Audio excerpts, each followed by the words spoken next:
returned any gunfire. However, they did so without a target. Police officers at Breonna Taylor's apartment shouldn't have returned any gunfire because it wasn't safe to do so. The officers had an obligation to use deadly force against only the person who presented a deadly threat. This is according to Sergeant Myers of the Louisville Metro Police Department's Professional Standards Unit. This is their preliminary report on December the 4th. Now you understand, ladies and gentlemen, by the time the big fray happened with Breonna Taylor, she had been dead over 4 months. George Taylor's death brought more focus on Breonna Taylor. Floyd. I said George Floyd, I'm sorry. So now this is closer, because this is from, and by the way, I want you to know, the department's professional standards policies is just about universal in every police department. Here's what he said. They could not safely fire their weapons given the layout of the hallway as in Taylor's apartment.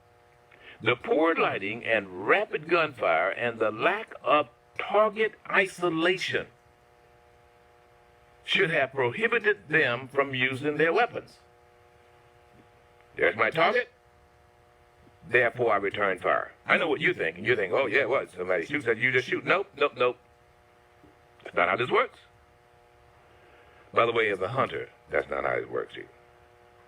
You have to identify your target. I've been saying it over and over again. You just go out in the woods and the deer, go hunting for deer and not identify your target and see what happens. Here's what he said. None of the 7 officers who went to Taylor's apartment to serve a search warrant shortly before 1 a.m. should have fired their weapons, according to the sergeant. This is the report. 3 did, and Taylor, 26-year-old, ER tech, was, of course, killed.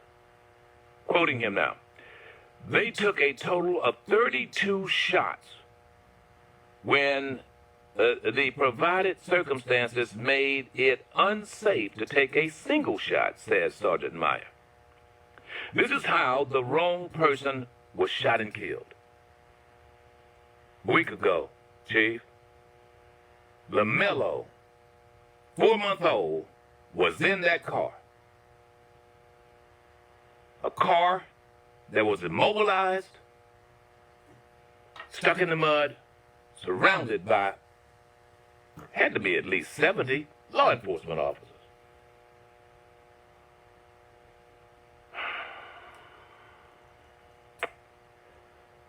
Sergeant Myers continued. They took a total of, 32 shots. Sergeant Johnson Mattingly was wounded when Taylor's boyfriend, Kenneth Walker, fired 1 shot, thinking that he was, Mattingly, was an invader, and he was. Walker said later that he thought the intruder was breaking in. Mattingly should not have taken the shot, says Sergeant Myers, because Walker wasn't isolated, and there was a risk of hitting someone else who was not a threat. Who was not a threat. Who was not a threat. You don't take that damn shot.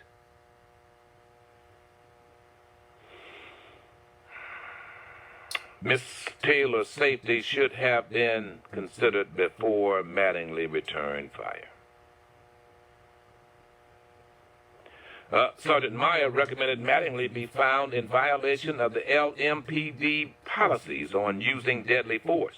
His immediate supervisor, Lieutenant Jeff Ehrman, agreed. You want to know how this turned out? Not yet. Now you understand, this is what Breonna Taylor did nothing, did absolutely positively nothing, just sitting in her apartment. Doors battered in, cops come in, police, so they said. Of course, there's plenty of discussion to show that, well, did they say police or didn't they say police? The police department turned over the investigation file in April, and it said it was a preliminary review. Here is what you need to know. The head of the Metro Police Department's Professional Standards Unit was not even considered. The fact that he said that they violated didn't matter. They want to stick to the lie. They want to stick to the lie. It's always that. Well, no one's going to get Breonna back and walk it there. All you can do is file suit. We're going to give the family a whole bunch of money. Let's just let this thing pass. Let's just ruin someone's career. This man's got a life. What about his kids? Breonna couldn't have babies. She wanted to. LaMelo wanted to just live. One more month. Records show that despite Myers' recommendations, Mattingly was cleared of wrongdoing by higher ranks. He was allowed to retire.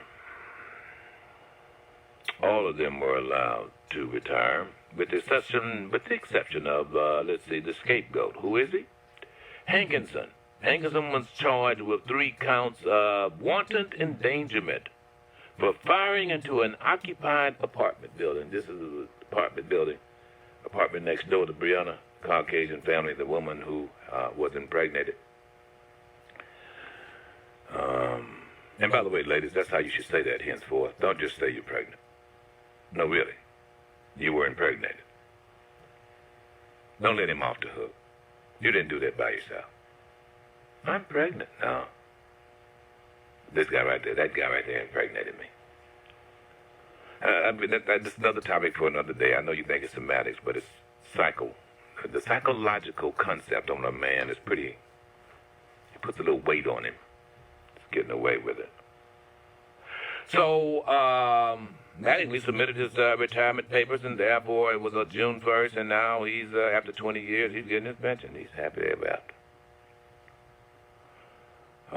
Hankinson's lost his job, and although he was charged, very little came of it, actually. That's not the focal point here. The focal point here is the standards. So now we've requested those standards. We've not received those yet. We've been told that universally the standards are the same. The Professional Standards Unit, the Police Department's Professional Standards. In other words, across these United States, there are standards that law enforcement have to live up to, like their real estate broker standards or their contractor standards. And of course, sometimes you'll have to go to continuing education to make sure that those standards are maintained. And when you fall below those standards, it doesn't mean you've committed a crime. It just simply means that you are now unprofessional. Sergeant Myers got it right. If you're going to shoot at a target and you feel that your life is in danger, you just don't shoot unless you know what you're shooting at. I'm not going to go back to this, but even Mattingly said, well, there were 2 images. I couldn't tell. The shots are being fired. We fired 1 shot. The next 30-some-odd shots came from law enforcement, willy-nilly. Something you do in Iraq. Actually, I'm sorry, you can't do it in Iraq either. Well, if you're in a firefight, I guess. So I'm going to submit to you here, folks. That 4-month-old baby should not have been a target. And if his daddy was firing, they should have considered that 4-month-old LaMelo, because they knew he was in the car. They knew he was in the car. And I guarantee you, without looking at them, professional standards require this. They required in any forest in Mississippi, I dare say the nation. You better know what you're shooting at. You better have a target when you aim. And even in a firefight, you've got to have some concept as to where your enemy is. You don't know.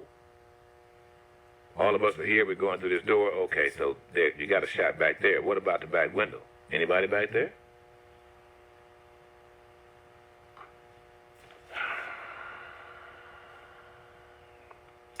LMPD policy allows deadly use of force when the person against whom the force is used possesses an immediate threat of death or serious injury.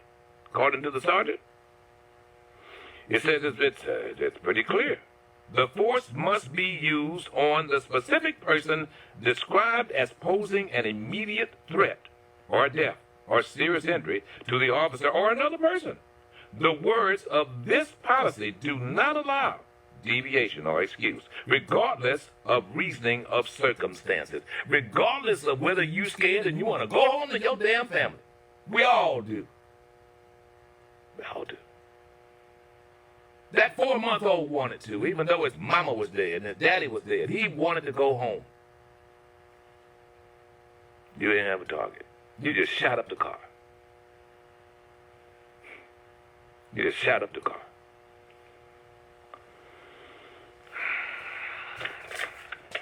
So Breonna's dead. LaMelo's dead.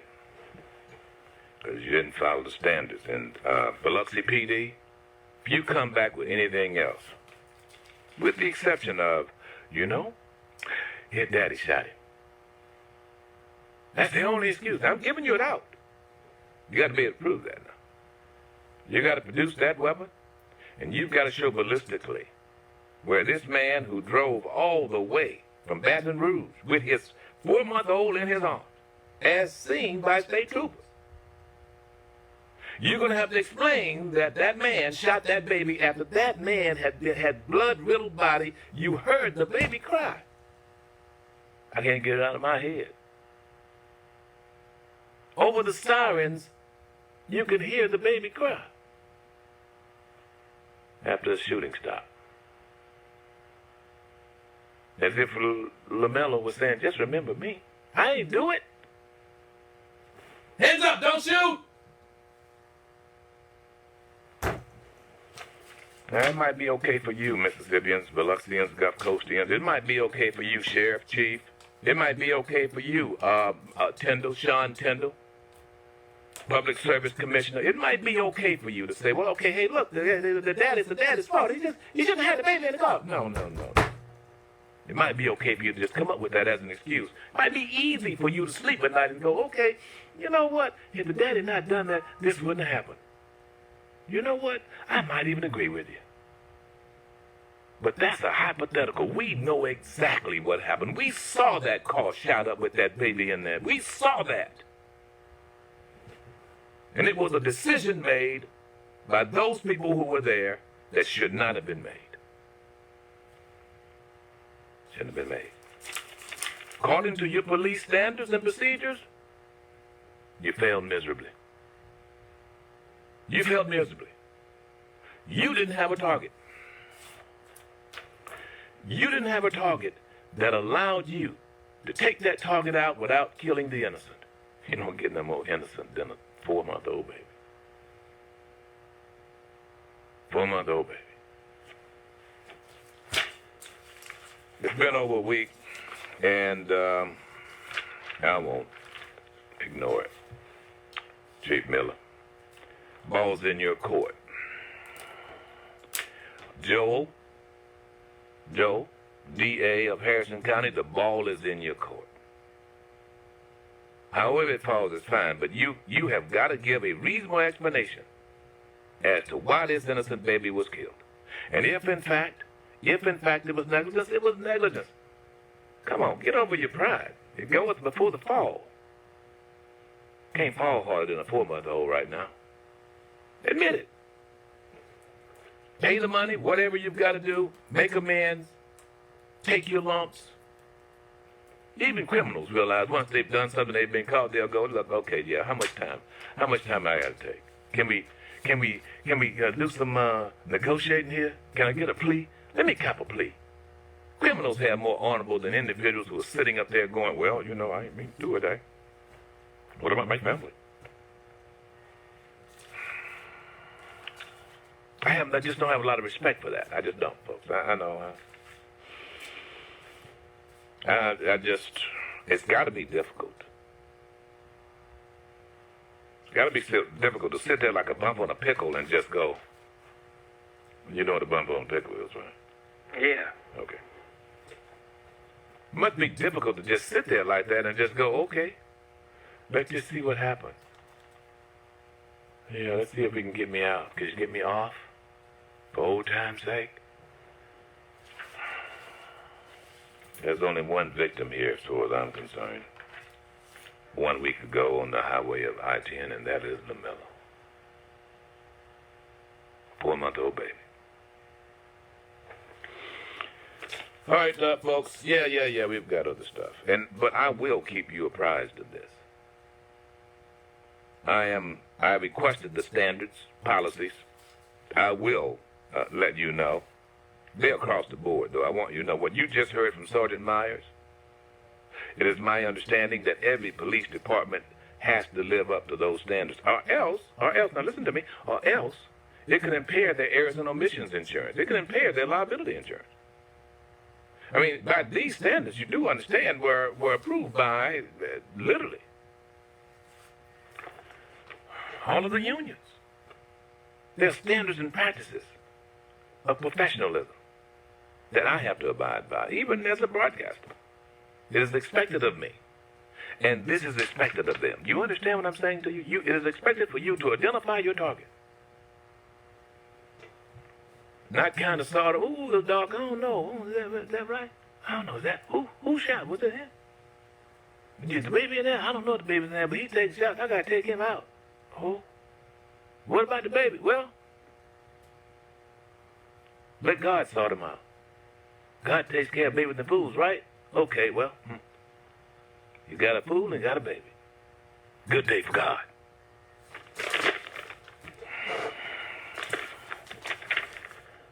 Okay. Why are you not working?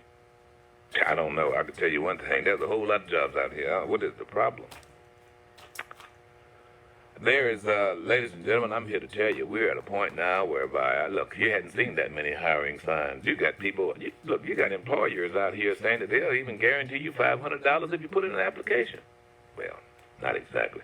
If, in fact, you accept their employment, you'll get $500 if you stay there 6 months, 8 months. Don't go running off, Ro. Come on, where is that? No, really. Typically, it's in the service industry, even in the construction industry. You Mississippians not working, and the Dictator Reeves doesn't like it. He put this out. The paper. Do you have? Can you contact Dick? Dictator. Yeah. The purpose of unemployment benefits is to temporarily assist Mississippians who are unemployed through no fault of their own. After many conversations over the last several weeks with Mississippi small business owners and their employees, it has become clear that the Pandemic Unemployment Assistance, the PUA, and other like programs passed by Congress may have been necessary in May of last year, but are no longer so in May of this year. You're absolutely right, Rip. And therefore, I have... Where were you? Were you in the bathroom? I was, you have some fantastic tea. Oh. So I was getting some of the good peppermint tea. Oh, tiny bladder. Some good peppermint tea over there. A little kitchen there. But therefore, I have informed the Department of Employment Security to direct the Biden administration that Mississippi will be opting out of the additional federal unemployment benefits as early as federal law allows, which is June 12th of this year. Are you out of breath? No. Just like going to the bathroom and taking a pee? We'll have to run up the stairs. It has become clear to me Really out of shape. We cannot have a full economic recovery until we get the thousands of available jobs in our state filled. I've also directed the MDES to prioritize pre-pandemic enforcement of all eligibility requirements for all or any individual to receive unemployment benefits under state law. Mississippi is open for business. What did you do for a living? After you left college, what did you do for a living? What's your skills? I mean, you just, what did you do? You just automatically just went into politics? That's your job? That's your job skill, Governor? No. I pursued a career in banking and finance, and I was actually vice president of AmSouth formerly known as Deposit Guarantee National Bank. How long was that? For 3 days? Up in Jackson. And then I was an investment officer at Trustmark, also there in Jackson. So some banking, So you did some banking? Finance. I was just wondering. But you've never been unemployed. You've never been unemployed. Well, before I got my first job, I was unemployed, Rip. Yes. Chuckle. That rosacea is really good. When you start doing that, the rosacea really acts up on you. Well, yeah, because of the blood vessels. You know, when you smile, you're liable to make. Yeah, this is we're well, I know. Yeah, we really are talking. Yeah, we really are. Your wife still likes the name I gave you, Dictator Reed. She does. And you know, I'm going to take every opportunity I have here, Rip. I know you get a lot of praise heaped upon you every day by your listeners, but I cannot tell you thank you enough for introducing that nickname. It really has made a world of difference, and in all honesty, Rip, it's helped me me and my wife, get through the pandemic. So what does she call you for short? Dick. Oh, I cannot believe, Dictator, you took that bait. You just took it and ran. You asked me. I'm going to tell you. I'm going to tell you if you ask me that. I'm not going to tell you no lies. Not even a lie by omission, Rip. But yeah, we got to get back to work, Rip. You know, and it was Speaker Gunn. Are you okay? Yeah, I got right? I caught your rosacea. You okay? I broke you. Yeah, you broke. Hey, Rose, I broke. Yeah, you broke. But anyway, you got away with it too. You really did. I got this letter from the speaker, and you know, I just had to act. I don't know if you have the letter there. But, yeah, I have the letter.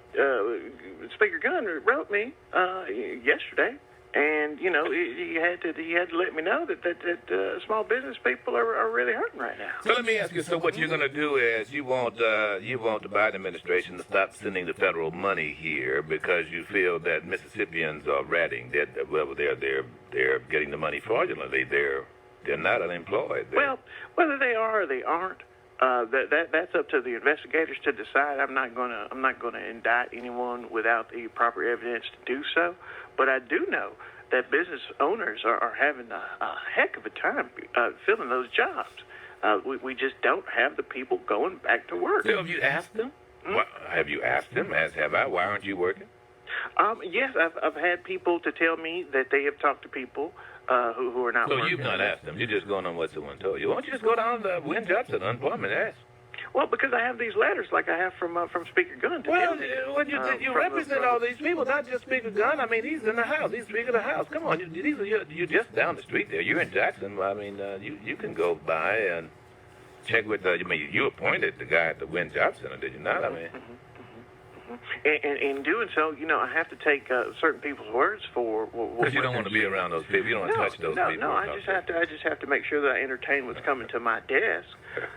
And do the due diligence of making sure that we find out, you know, simple solutions to complex problems here in Mississippi. Huh. Well, look, Governor, I just so you're going to cut it off starting June. Says here June 1st. By June 1st, you're going to stop the payments. June 12th. June 12th. June 12th. We're going to stop. You're going to stop the $300 from coming into those people unemployed. Correct, and that's as soon as possible. I've let the Biden administration know that we will be opting out of the benefits as soon as we can, and that was June 12th. And so if someone should lose their job between after June 12th, they will then still qualify for unemployment. They will still qualify for unemployment, but it will be if they're not fired. Right. They will have to meet all of the pre-pandemic enforcement and eligibility requirements in order to get on unemployment. But it will be only the unemployment that the state itself will be offering. You get more bass in your voice. Right around 2 and 30 from talking to you, Rip. You know, I'm helping you with it. I'm putting more resonance. You've helped me a lot with a lot. Let me tell you that right now. Right now. It's not intentional. I want you to know. Well, I appreciate it nonetheless.